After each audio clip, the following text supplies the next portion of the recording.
रितेश नाम का एक आदमी रहता था। वो अपने माता पिता के साथ रहता था।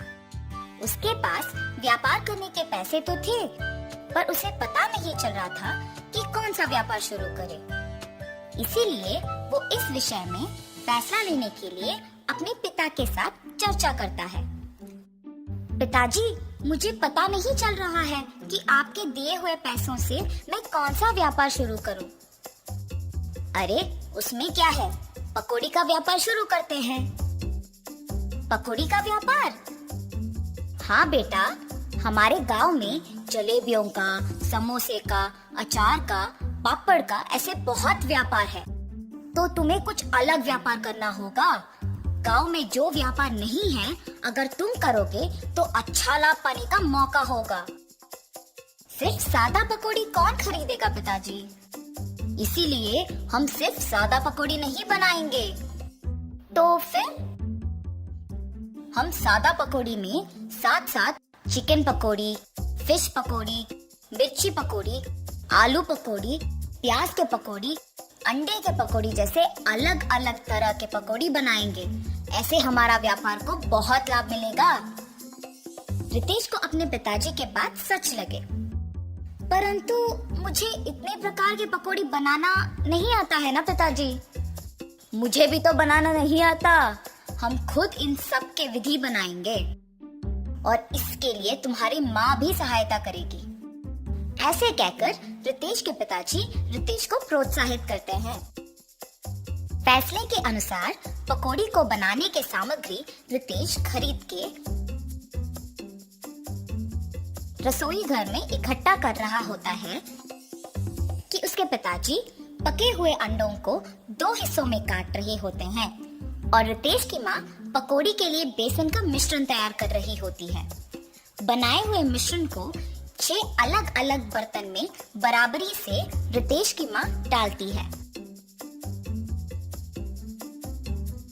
रितेश के पिताजी पहले बर्तन में कटे हुए अंडे, दूसरे बर्तन में कटे हुए प्याज, तीसरे बर्तन में कटे हुए मिर्ची, चौथे बर्तन में कटे हुए आलू, 5वें बर्तन में कटे हुए केले और छठी बर्तन में कटे हुए चिकन के पीसेस डालते हैं और फिर एक एक करके उन सारे अलग तरह के पकौड़ी को तेल में तलते हैं। रितेश जब पकौड़ी का स्वाद देखता है तो उसको बहुत स्वादिष्ट लगता है। फिर वो अपने पिताजी के बातों को सच मानकर पकौड़ी के व्यापार को दृढ़ निश्चय से शुरू करता है। ऐसे शुरू हुआ था रितेश की जीत की कहानी। 15 साल बाद वही पकौड़ी का व्यापार रितेश को सिर्फ अमीर ही नहीं बल्कि बहुत घमंड और कठोर बना देता है। दूसरी ओर रितेश के पिताजी को बहुत दिनों से ठीक से दिखाई नहीं दे रहा था और सुनाई भी नहीं दे रहा था। इसीलिए वो रितेश को चिकित्सा करवाने के लिए पूछने की प्रयत्न करते हैं, पर रितेश कभी उनको समय ही नहीं देता था। इसीलिए रितेश के पिताजी खुद अस्पताल जाने का निश्चय करते हैं, पर उनके पास पैसे ना होने के कारण रितेश की दुकान को निकल पड़ते हैं। अरे रितेश बेटा, कुछ दिनों से न कुछ ठीक से दिखाई दे रहा है, न कुछ सुनाई दे रहा है। चिकित्सा के लिए 3000 रुपयों की जरूरत है। थोड़ा मदद करो ना बेटा। क्या 3000 रुपए? उतने पैसे तो मेरे पास नहीं है। पर बेटा, कल ही तो तुमने बहू को बताया था कि हर रोज तुम्हें 30,000 मिलते हैं। आप पहले यहाँ से चलिए, कह रहा हूँ ना पैसे नहीं है।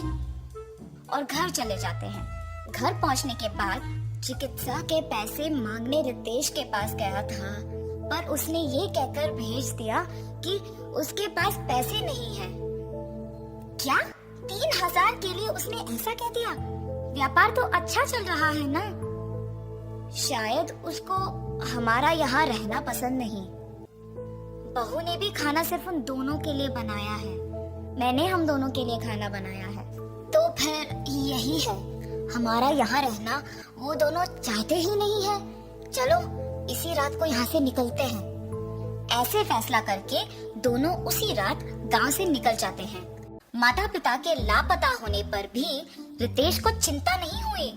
अगर किसी ने पूछा तो कहता था कि तीर्थ यात्रा पे गए हैं।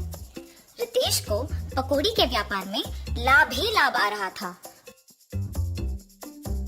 वो उसके दुकान में 10 और सहायक को काम पे लगा के उनको सारे पकौड़ी के विधि सिखा के काम करवाता था।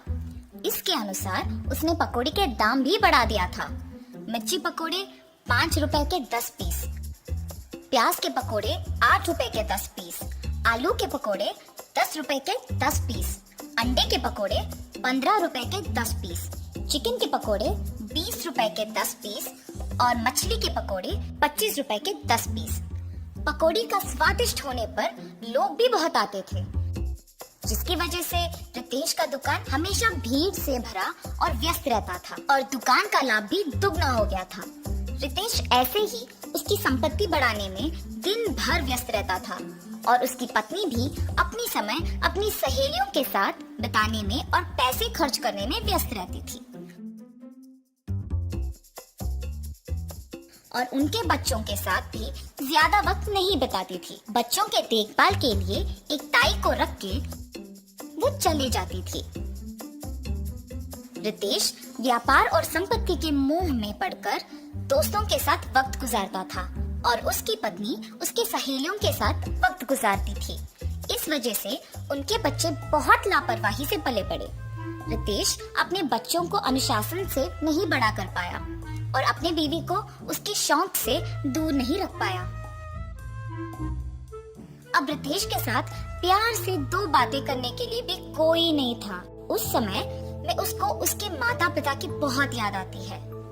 मैं कितना मूर्ख हूँ, प्यार से देखभाल करने वाली माँ और जिस व्यापार को इतने जिम्मेदारी से देखभाल कर रहा हूँ, उसका मार्गदर्शन करने वाले पिताजी को मैंने अनादर किया है।